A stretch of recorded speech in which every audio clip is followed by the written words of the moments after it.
around here, it looks like. All right, so we're gonna get this going here, guys. Yesterday the news came out that four-star offensive tackle JUCO Tate Levitt committed to Kentucky. It's a huge get for Kentucky. Keith, what are your initial impressions of that news? It's a bigger get than most any other position simply because you see how bad we struggled last year on the line and we're so young and green to have that kind of guy who's going to step in next year and likely be a starter, I would imagine.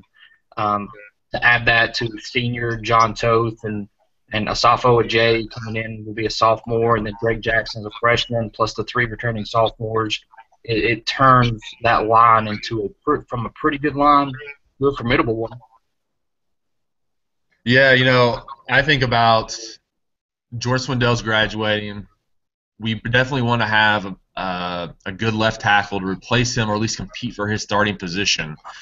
I would hate for us to rely just on Kyle Meadows and Asafo Adajay next year, and then also a lot of unproven redshirt freshmen, sophomores. So, to me, it's a huge deal for this class. It makes an immediate impact for 2016. You can't really say that about a lot of football players, I don't feel like. Well, he's that ready-made body measurables that are ready to step in and actually play right now. You don't have to go through the redshirt process, and it's always a risk reward with the JUCO. But in this instance, I think it's a higher ceiling than we would have if we just tried to replace him with the guys we've got right now. Yeah, I think that's a good point. Look at just who was after him. We beat Alabama and Auburn. That's really all you need to know about how instant impact the guy can be. Right. That's a good point. They don't really just sign any JUCO, Okay, so let's transition then. Todd, I want to ask you a question. So UK released its depth chart last week. This was the depth chart that came out after spring practice. It just became public. And really no surprise, just like last year, there wasn't a starting quarterback name. It was the ever so common Patrick Towles or Drew Barker. Todd, how serious do you think you should take this, like this Drew Barker or Patrick Towles listing when Patrick Towles was essentially a starter last year, had 14 touchdowns, 9 interceptions? Well, I think you can take it more serious this season than you could last season. Last year, I believe that it was pretty evident that Pat was going to be a little bit better, at least physical skill-wise, than the backups. You were going to have a bigger gap. And I think all along the plan was, as long as Patrick was capable and somewhat ability-wise, that they were going to redshirt Barker. This season, that's not the case. You've got Barker who is laying in the background, ready to go. And I think by having that fire on Barker's nose and the fire on Pat's butt, you keep them running a lot harder without going after either one of them, making them feel as if, hey, I'm not the guy or I am the guy. Now you have that pressure to sit in the film room during the summer and study the upcoming opponents. It can be a damaging if you go ahead and name one guy and the other guy gets his feelings hurt, and then you're really putting all your eggs in one basket. Because they're close enough as far as ability-wise, I think it's a very wise move to go ahead and keep it going through the summer, keep the pressure on both of them, have them keep stressing out, because stress actually makes you perform quite a bit better than sometimes the comfort level does. Now, Right. as you get a little bit closer to the actual game one opener, then you start really preparing more for an opponent. And I think at that point you definitely need to have a starter named. But at this point in the year, let them keep fighting and stressing each other. Yeah, no, I think that's a good point about how the coaches need to set up, incentivize them both to head into the summer working out hard. Like I remember last year, Towles traveled to California to work with quarterback guru Todd Whitfield, I think is his name, George Whitfield. George. Yeah, so I don't know if that's causation or correlation necessarily, but I can't. I'm sure some part of the calculus in Towles' mind headed to California and paying for that was, hey, I need to get the starting job this fall. Keith, let me ask you this. So I want you to play devil's advocate for a second. What are the reasons that Drew Barker should be named the starting quarterback? Like, make the counter case that he actually should be the starter this year instead of Patrick Towles. I think the counter case for Barker is simply youth. Youth and buy-in from the other players. Don't get me wrong, everybody buys into Towles and they love him.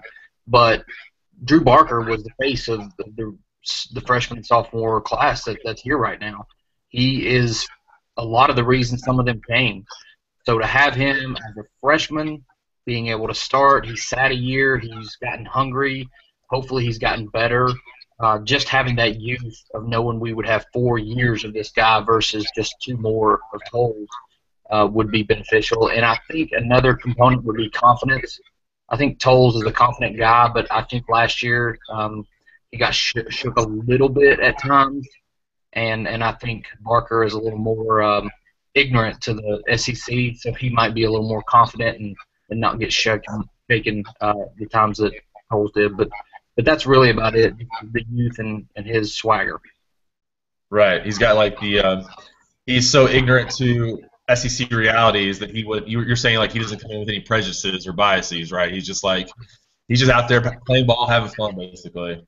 Yeah, because, I mean, if we look at Towles, he was a phenom in high school, and then he kind of got lost in the shuffle here, and I think a lot of it had to do with his mental state. He always had the physical tools. He's a prototypical NFL quarterback that can run. Who doesn't want that on the field? But he never saw it, and it had to be a lot of it of either a learning curve or confidence. I'm not sure which, but there's definitely no confidence issues with Barker, and I would imagine that he definitely has the skills, and I would imagine under Dawson he's got the system down. So it could be one where you could make the case for Barker and say, well, he's not as polished as Towles, but he is as good skill-wise, and he's younger. Gotcha. All right, so we're kind of talked a little bit about each of their their personalities a little bit, I think. And do you go with experience? Do you go with youthful? Or do you go with like the other direction, right? So Todd, let me ask you this though. So, is there any reason to believe that either Towles or Parker are going to be better suited to the air raid offense that Shannon Dawson will run this fall? Well, in order to play in this type of system, you've got to be a calm, accurate passer who can process information, in real time. Because one of the things that defenses will do is play a lot of press man coverage, and they will also try to bring blitzes from different spots while shifting another person over to that man coverage. So as the ball's being snapped, you have to be able to process that information as it's coming in real time, make the decision, and then get the ball to where it needs to be, or be able to extend the play a little bit. And in the past, or at least last season, you saw Pat would go through his initial process of the information, and then the next move was, we got to release. We got to get out of here. Let's put our head down and get upfield.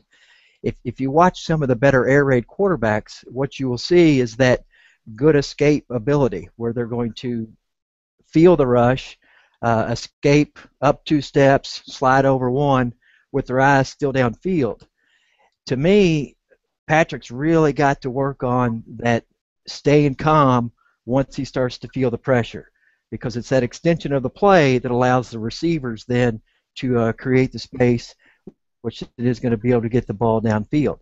If you remember Dusty Bonner, that guy couldn't hardly run a lick, but he could definitely extend the play, find a man, and then get the ball out.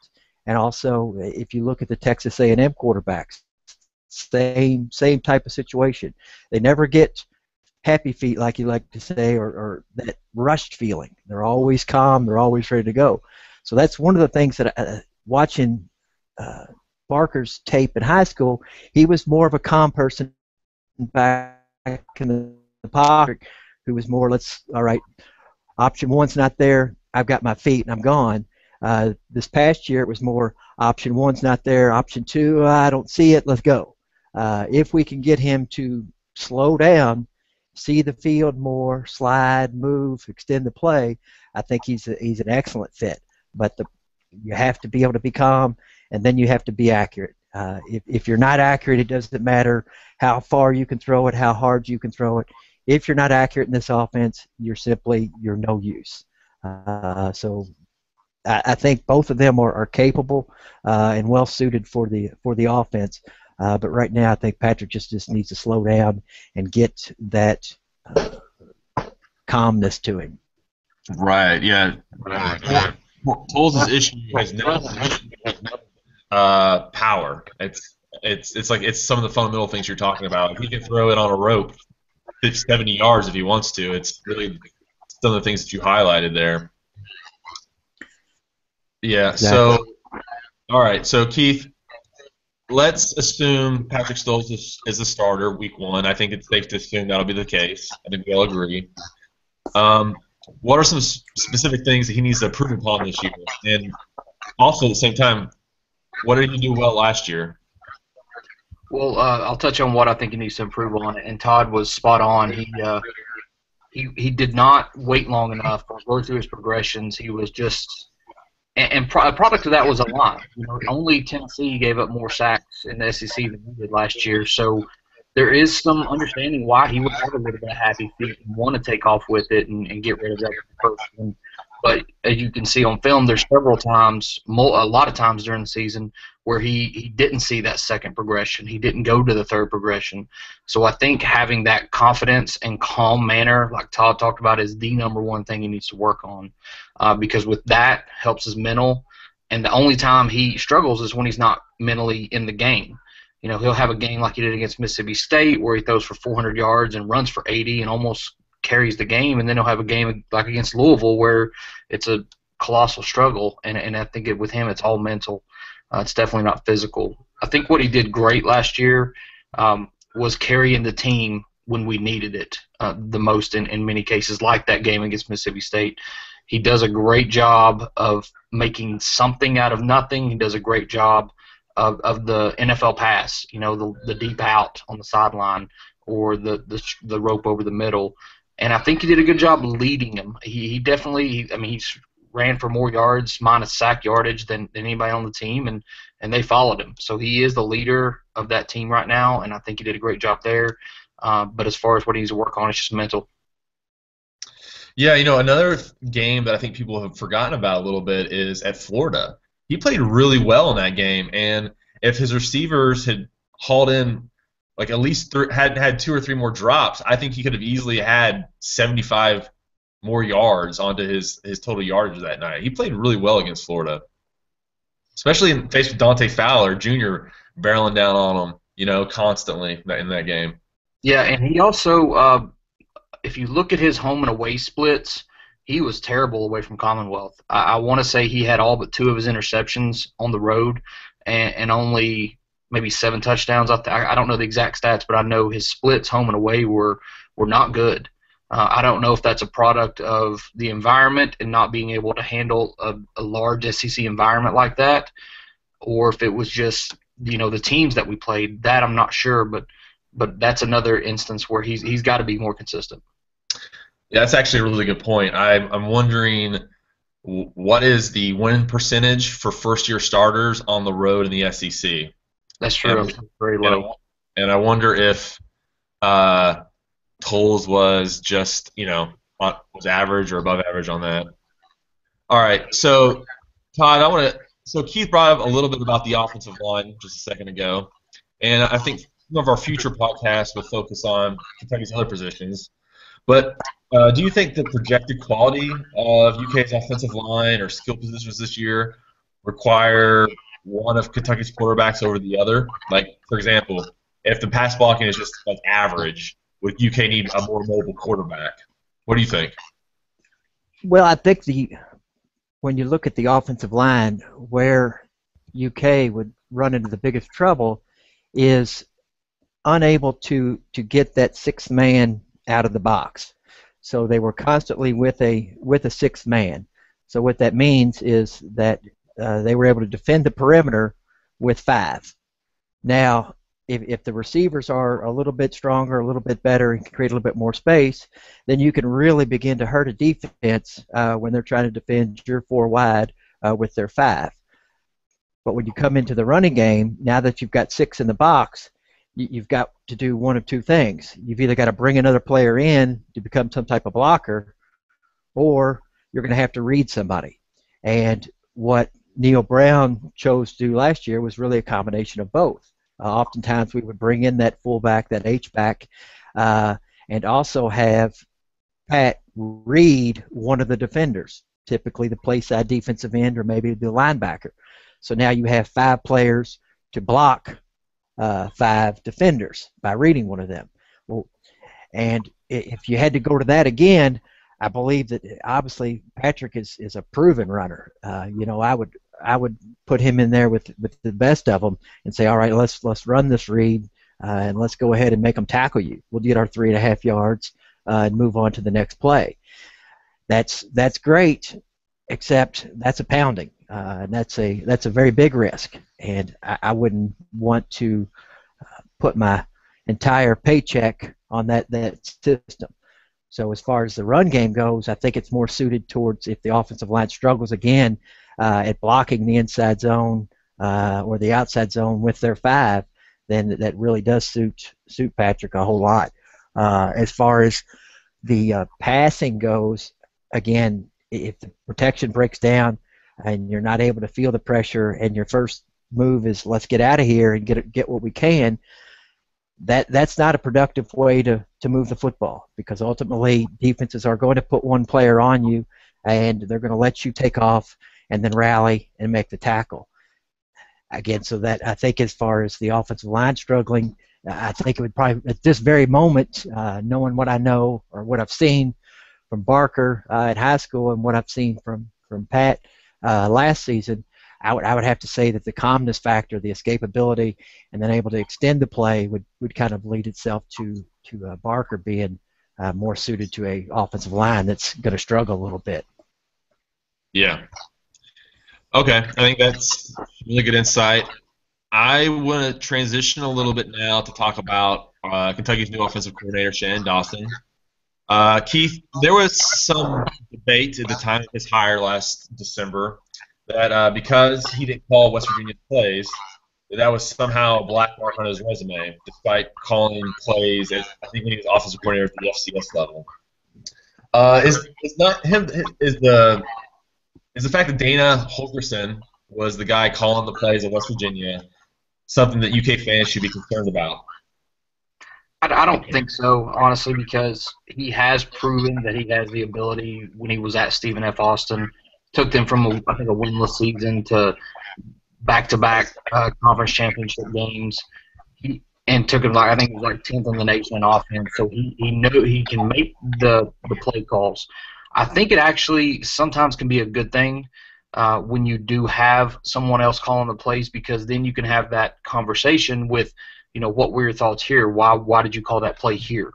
I would have called this. Oh, that makes sense. So now they can have a consultative conversation about why they called the plays a certain way, which just gives him a little bit more depth in his knowledge. So just because he didn't call the plays, I don't think is a big deal. He obviously knows a good offense. He's done it, granted, at a smaller level, but he also had lesser talent. So he's in a much bigger role, but he's got much better talent. So I think it'll correlate to him being a fine offensive coordinator.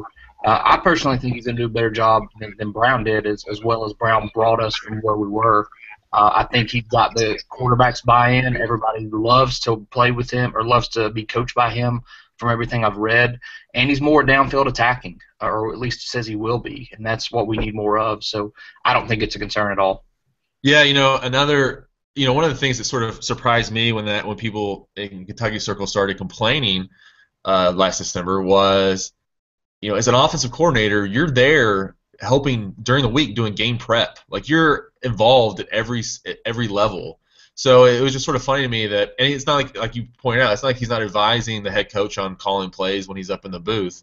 So it was always sort of funny to me, like he just wasn't there for making that last second decision of we're going to run this play instead of that play. But he was constantly in the game giving options to Holgorsen. So Yeah, it was sort of like a funny debate to me because it didn't really. I just didn't. I was thinking people were overreacting a little bit. Yeah, I think it's just trying to find the negative in anything, trying to find, Kentucky fans and football fans are notorious for, when's the other shoe going to fall, and they try to Right. put the string on the sweater. So I think it's more that than anything. I don't think it's a concern. In fact, I think it might be beneficial that he would have that struggle with Holgorsen as to, I would have called this, why did you call that there? So you can learn more about his thoughts, and you're getting more input. So I think it would actually be beneficial. Yeah. All right. So we've gone about 20 minutes now, and I want to get to this last question, and it goes to you, Todd. It's sort of a double question. Um, Okay. I know you've watched a lot. You probably watched more West Virginia game film than any UK fan this offseason. Like, I know that. I can say that almost like I know for a fact. Um, so with that in mind, and since you're going to be the expert, first, how different was West Virginia's system last season compared to Neil Brown's system in the UK? I know they both get labeled as air raid, but that might be a little too simplistic, or is it? I don't know. And then finally, second part of that question is last year's West Virginia system. What do you think we'll see in Lexington this fall? Okay. The air raid, I kind of classify them now into the modern day air raid and the old time air raid.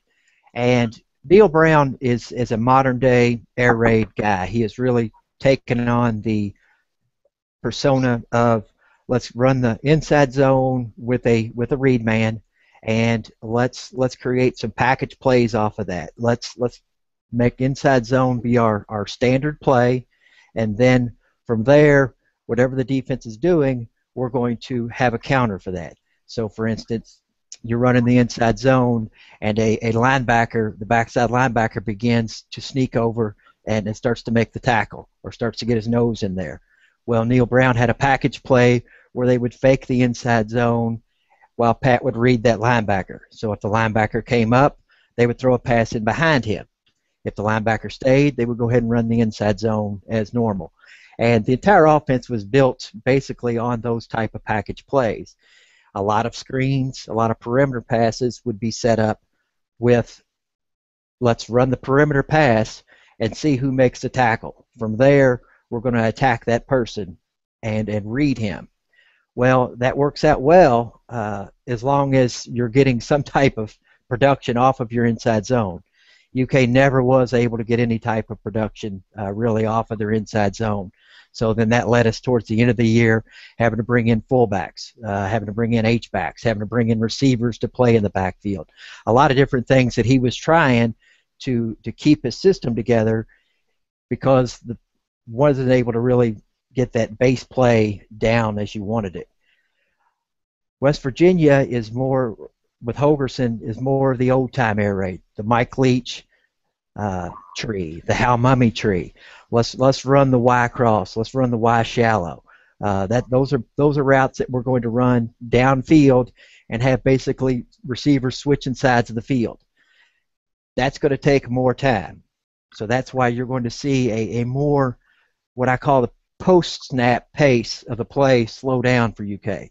They may get to the line quicker. They may get the snap off faster. But post-snap, you're going to see more patience, more pace to allow receivers to get some space, to let them get across the field and flood a particular zone. If the team is going to play man coverage, then he's going to have to chase him all the way across the field. And we're going to dictate who is going to be covering our best person. So by formation, by personnel, Dawson is going to be able to really dictate if you want to play man coverage, your worst man coverage man, I'm going to be able to make sure that I get my best ball player on him. And then I'm going to run him across the field, and you're going to have to chase him. Or you're going to have to play some type of zone, and then once you're into the zone, then the offense can really begin to click. So as far as how you're going to see things go, you're still going to see tons of perimeter screens. So if you don't like perimeter screens, if you don't like the now screen, the bubble screens, the tunnels, then go ahead and start hand-wringing right now because it's coming. Okay, that's how the air raid keeps the box clean. They want a six-man box at worst. They would prefer a five-man box.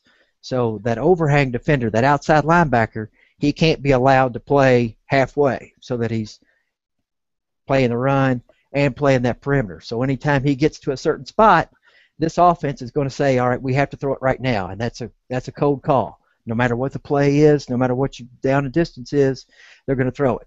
Now, that's going to keep making that linebacker stay away from the run box. Once you've got the run box ready to go, now you're able to push the ball down the field. And West Virginia, when they wanted to run the ball with an additional set, Neil Brown would go with another back. He would bring in 2 backs, and the tight ends never really were much of an option. One could block, and one might be able to catch. In West Virginia's offense, when they want to run the football with that personnel, they bring in another tight end, and he was a tackle. And they didn't throw to him, but they would go ahead and run 3 receivers out and block with him. I don't know. I wasn't able to find any footage where they actually threw to the tight end, but I think it's simply because of the fact that the personnel they had, he didn't appear to be much of a threat.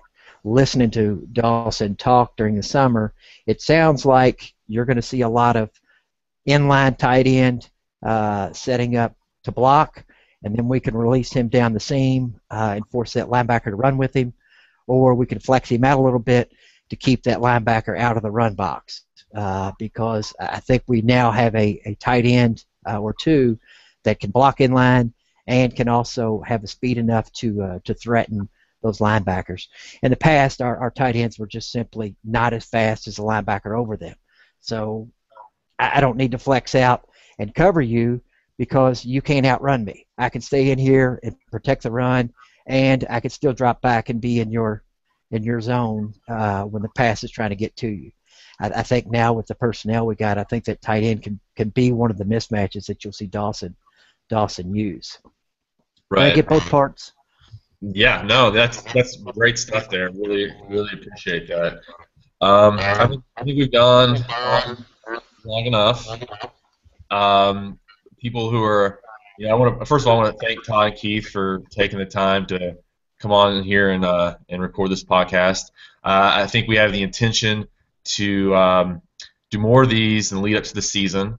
I definitely want to highlight some of the other positions, and Keith and Ty will come back and I'm sure help us out, Yes. help us play more of that stuff. So thank you guys for coming on. Appreciate it. Thank you all for listening, and enjoy the last days of summer wherever you are. Thank you very much. Thank you, man.